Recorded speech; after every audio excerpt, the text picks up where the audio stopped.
다육이 부탁이 채널에 오신 것을 환영합니다. 오늘은 금요일입니다. 금요일 오전에는 제가 이제 휴가를 내고 제가 이제 농장을 가는데 어저께 지난 어제 그 목요일 날 제가 선인장 다육식물 연구소에 가서 이재홍 연구관님 을 인터뷰를 했습니다.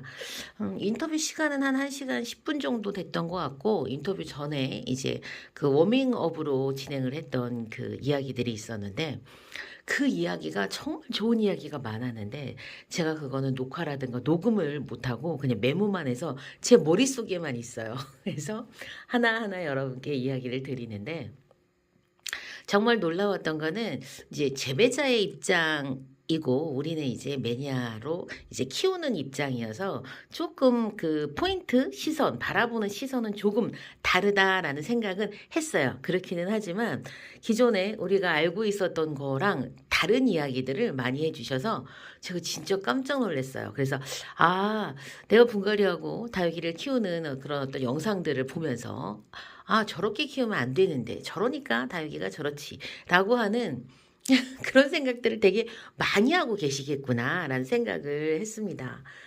선인장 다육식물 연구소에는 전부 6명의 연구관들이 그러니까 선인장하고 다육식물에 관해서 이제 이렇게 연구를 하고 기획을 하고 이렇게 하고 있어요.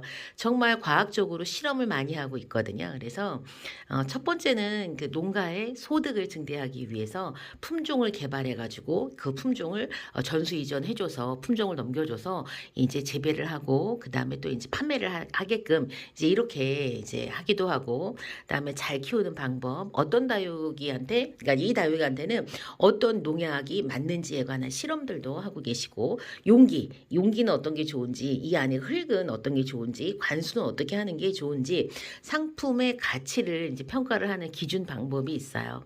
그런 방법에 따라서 평가를 해가지고 이제 그런 그 기술들을 이 농가에다가 알려주고 이제 잘 키우도록 이렇게 하는 거죠. 여러분들 혹시 다육식물을 자기 농장에서 딱 구매했을 때 통통하고 예뻐서 상품의 가치가 최상일 때 여러분들 구매해 갖고 오시죠.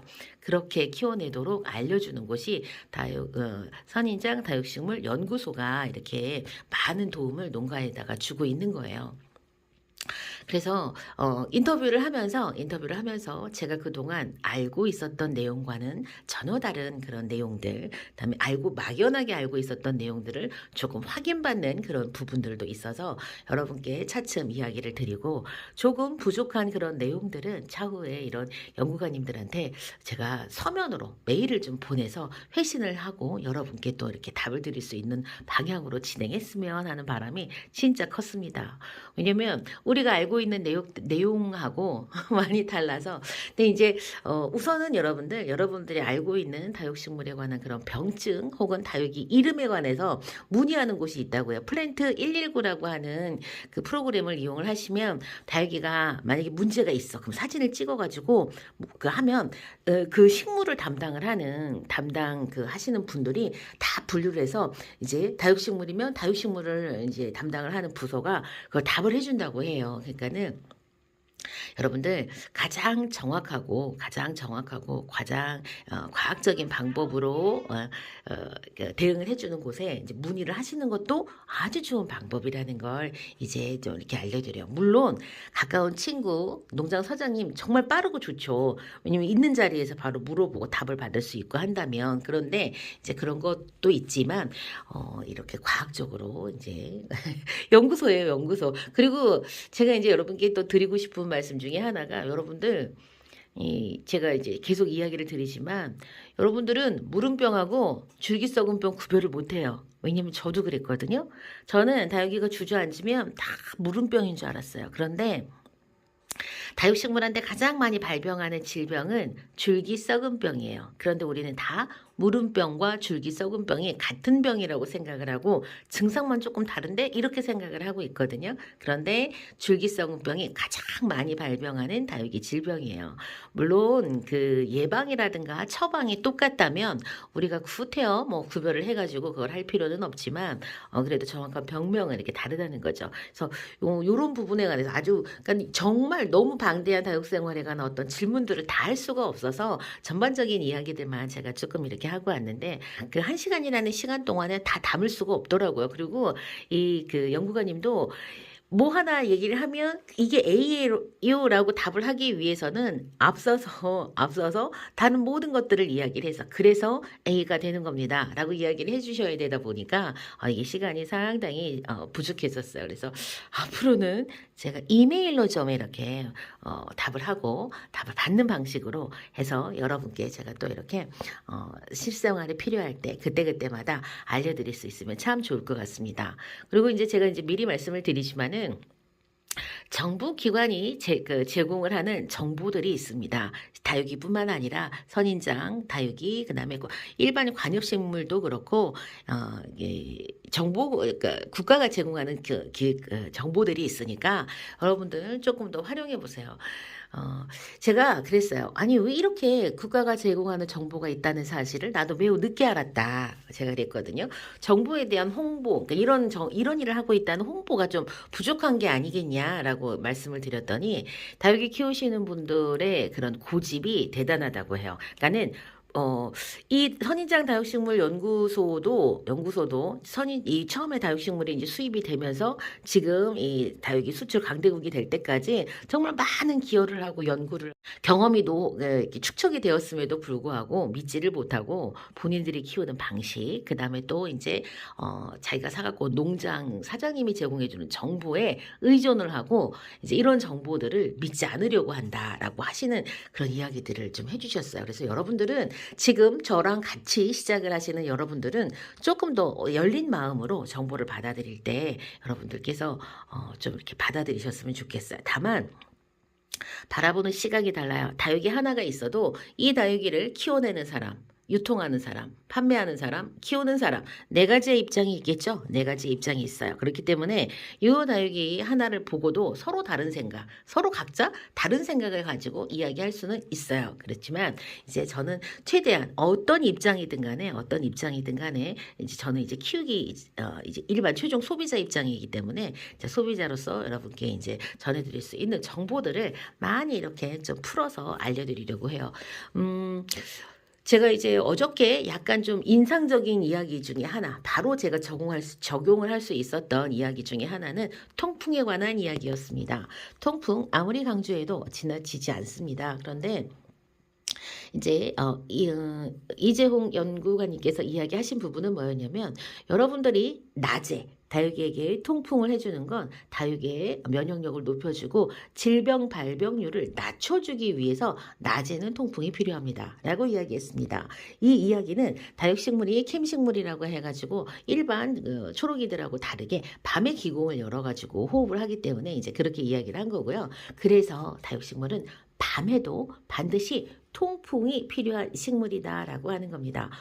이게 무슨 얘기야? 아니, 그러니까 밤낮으로 통풍은 중요한데 그 통풍이 중요한 역할이 낮에는 다육들의 건강, 그러니까 병충해로부터의 예방 그렇게 필요한 거고 밤에는 요 다육들의 호흡을 위해서 신선한 이산화탄소가 늘 불어줘야 된다라는 거예요. 그게 자 밤에 얘네들이 기공을 열어요. 그래서 요 잎의 뒷면에 이 기공들을 열어갖고 얘네들이 이제 이산화탄소를 빨아들여야 되는데 공기가 정체돼 있으면 계속 여기에서 일을 하고 있어서 이산화탄소가 끊임없이 지금 들어갔는데 자 그러면 환기를 안 시켜주면 요 안에 공기가 정체돼 있으면서 여기에는 산소만 남아있고 이산화탄소가 없어서 얘네들이 더 이상 빨아들일 이산화탄소가 없어서 질식하고 있다는 거예요. 사람으로 치면 산소가 없는 것처럼 얘네들이 이산화탄소가 없어서 질식을 하고 있다는 거예요. 그 얘기를 딱 듣는 순간 밤낮으로 환풍이 필요하고 내가 지금 겨울이라고 내가 추워갖고 환풍기를 꺼놨는데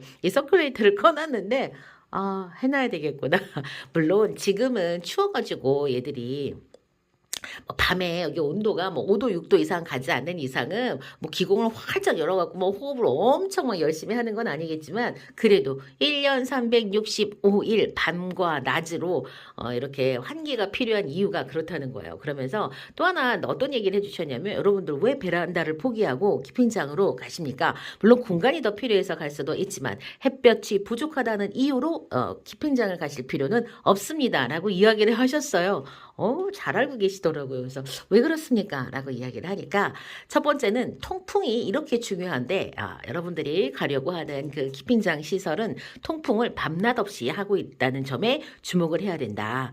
그리고 차이점, 자, 통풍 말고 여러분들이 오해하는 그런 햇빛이 부족하다라고 하는 그런 오해들로 이제 우리가 가는데 여러분들의 이 베란다가 온실과 뭐가 다르냐? 다른 점은 있어요. 온실은 사방에서 빛이 들어오고 이 베란다는 빛이 한 면에서만 들어오기 때문에 그런 문제는 있어요. 다르지만 어쨌건 다른 점이라고 하면 약간의 물론 해가 부족한 점이 있지만은 여기에서도 충분히 잘 키울 수 있다. 다만 통풍을 뭐 문을 단순히 한쪽 문만 열어놨다고 해서 통풍이 되는 게 아니니까 그 맞바람이 치도록 열어줘야 된다는 거 아니면은 뭐 적어도 두 개 창을 이상을 열어서 바람이 들락날락 할 수 있어서 공기가 좀 흐름이 있을 수 있도록 인위적으로 도와줘야 되는데 그렇지 않고 그냥 무조건 다 여기 앞에 선반에 문만 열어놓으면 환풍이 된다고 착각하시는데 그렇지 않다라고 이야기를 하셨어요. 그러니까는 올바른 통풍의 방법, 그 다음에 해를 조여주는 방법도 여러분들 혹시 지금 우리가 다 방충망이 있잖아요. 적어도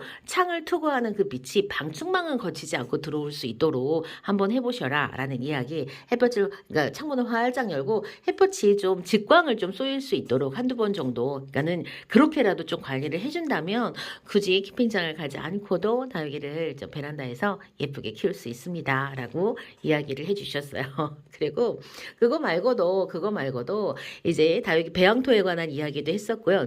관수에 관한 이야기는 못했어요. 그런데 이제 다육이 배양토 우리들이 배양토를 어떻게 쓰고 있는지 알고 계시냐라고 물어봤더니 알고 계시더라고요. 그런데 추천하는 배양토 배양 그 구성 비율이 또 있었고요. 그리고 이제 또 어떤 거를 이야기를 했었냐면은 이제 다육이 이름 짓는 이야기, 그다음에 유통의 구조에 대해서 막 이제 그다음에 또 다육이를 키우고 있는 사람들의 연령대를 또 알고 계신지 이런 이야기들을 좀 많이 나눴거든요. 그래서 이런 이야기들은 제가 진짜 여러분께 매번 이제 그런 어떤 주제를 만날 때마다 여러분께 제가 이렇게 녹여서 선인장 다육식물 연구소 이재홍 연구가님의 이야기를 토대로 말씀을 드릴게요. 그리고 또 하나는 되게 놀라웠던 게 뭐냐면 다육이를 잘 키운다라는 그 개념이 다르다는 거예요. 우리랑 달라요.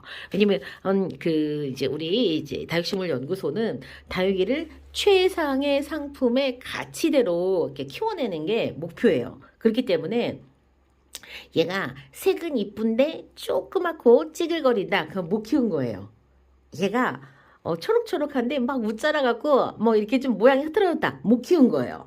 선인장 다육식물 연구소가 그 정하는 예쁜 모습은 뭐냐면 진짜로 생육 상태가 좋아야 돼요. 그래서 입장의 폭이라든가 길이라든가 두께라든가 그다음에 로제트의 수형이라든가 이런 것들이 예뻐야 되고 색은 그 다음이긴 해요.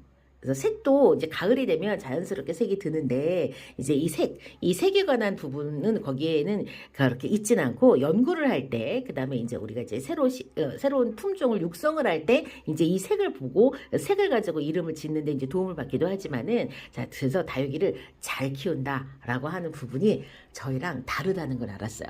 보통은 너무 많이 옷자라게 키우는 건 잘 키운다고 우리도 말하지 않죠. 그렇지만은 이 다육식물 연구소에서는 이 다육이 색낸다고 이렇게 말려서 키우는 걸 잘 키웠다라고 하지 않는다는 거예요. 이거는 절대 잘 키운 게 아니다라고 하시더라고요. 그래서 제가 이 얘기는 왜 나왔냐면 이 다육식물 연구소에서 만들어내는 다육들 있잖아요. 특히 저기 이제 계속적으로 이 아이시 그린과 크림티에 관한 이야기가 막 나왔었어요. 왜냐면 이게 다 그 연구관님께서 참여를 한 그 새로운 품종 개발에서 나온 다육이들이거든요. 여기 에게리아도 마찬가지예요. 요것도 제가 인터뷰했던 분이 그 개발을 한 다육이고 자, 한번 볼까요? 얘도 그렇고 그다음에 또 뭐가 있을까? 그리고 여기 요 아이시그린. 이 아이시그린도 참여해서 만드셨고요. 그다음에 크림티도 참여를 해갖고 만드셨어요. 아마 얘는 레드스톤은 말고 다른 녀석인데. 자, 그다음에 또 제가 알고로는 레드와인도 거기에서 만든 걸로 알고 있거든요. 그다음에 또 뭐가 있을까? 자, 이쪽으로 한번 와볼까요? 레드 오렌지라고 해서, 자, 요거. 제가 지금 선풍기를 다시 틀었어요. 그래서 어저께. 자, 요것도 레드 오렌지, 요것도 선인장 다육식물 연구소에서 거기에서 만들어낸 다육이에요. 요 녀석 보면서, 잘 키워낸 다육이, 그 다음에, 못 키워낸 다육이가 우리랑 기준이 다르구나. 못 자란 거는 너나 나나 할 것 없이 다 못 키운 건 맞는데, 예쁘게 키웠다는 의미가 이렇게 빼쩍 말려갖고 색을 내는 게 예쁘게 키운 게 아니구나 라고 이야기를 했는데요. 제가 베란다에서 다육이를 정말 예쁘게 키우고 계시는 분들에 대한 피드백을 좀 받아보실 생각은 없으십니까? 라고 물었을 때 예쁘게 키운다는 기준이 우리랑 다르다는 걸 제가 그때 알았어요. 우리는 그 어떤 이런 그 재배자들이 봤을 때 아름답고 예쁘게 키워내는 편은 아닌가 보구나 이런 생각을 제가 살짝 했습니다.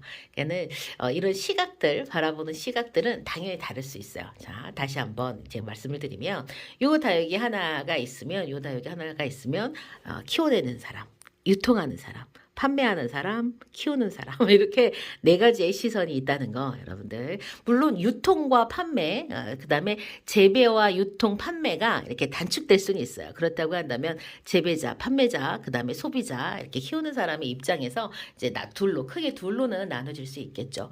그리고 이제 여러 가지 이야기들을 나눴었는데요.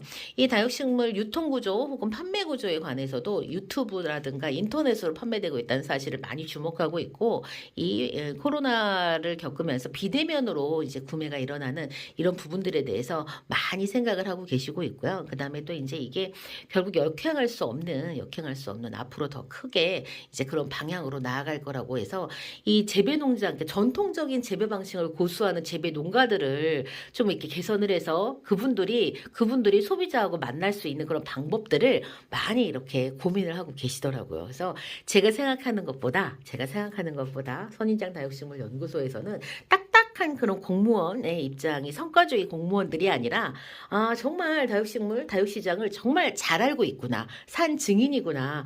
우리보다 정말 최전선에서 그리고 내가 생각하는 거를 정말 몇 년에 걸쳐서 앞서서 이미 연구하고 결과까지 만들어져 있구나. 그런데도 불구하고 우리는 왜 그런 정보에 이렇게 쉽게 접근하지 못했을까라고 하는데 여러분들이 정보를 얻는 방식을 너무 전통적으로 키핑장 사장님, 판매자 사장님, 이 세 군데에다가만 의존하고 있기 때문에 그런 그 조사, 연구, 결과에 따른 이런 결과들을 가지고 여러분께 과학적으로 증명해준 어떤 데이터들을 받아들이는데 약간 조금 거부감과 오류가 있는데 그거는 저는 결코 좋은 생각은 아니라고 저는 생각을 하고 있습니다. 그래서 정보를 받아들이는 방법을 조금 좀 말랑말랑 소프트하게 좀 바꾸셨으면 좋겠고 설령 내가 지금 7년, 8년 혹은 10년 동안 다른 방식으로 해왔다면 한 번쯤은 바꿔가지고 여러분들이 뭐가 더 좋은지 스스로 검증을 하는 시간을 가져보는 것도 참 좋을 것 같습니다. 워낙에 이 다육이 그 매니아님들이 그동안 오랫동안 누적되었고 축적되었던 어떤 그런 그 키우기법들이 시장에 진짜 확고하게 이렇게 있어요. 그렇게 있지만은 한 번쯤은 이렇게 많은데 한 번쯤은 좀 생각을 조금 달리 해보고 하는 것도 좋으니까 여러분도 조금 더 좀 열린 마음으로 이렇게 정보를 조금 받아들이고 적용도 해보고 또 변화도 좀 가져보셨으면 좋겠습니다. 지금 제가 되게 막연하게 이야기를 드리고 있지만 제가 이제 인터뷰 영상을 기획으로 시리즈물로 해가지고 내보내 드릴 거고요. 제가 블로그에서도 이 인터뷰 영상 이외에서 오고 갔던 대화들을 여러분께 제가 이제 글에서도 만날 수 있도록 해드리겠습니다. 저는 오늘 여기서 마치고요. 다음 시간 다시 또 찾아뵐게요. 그럼 안녕히 계세요.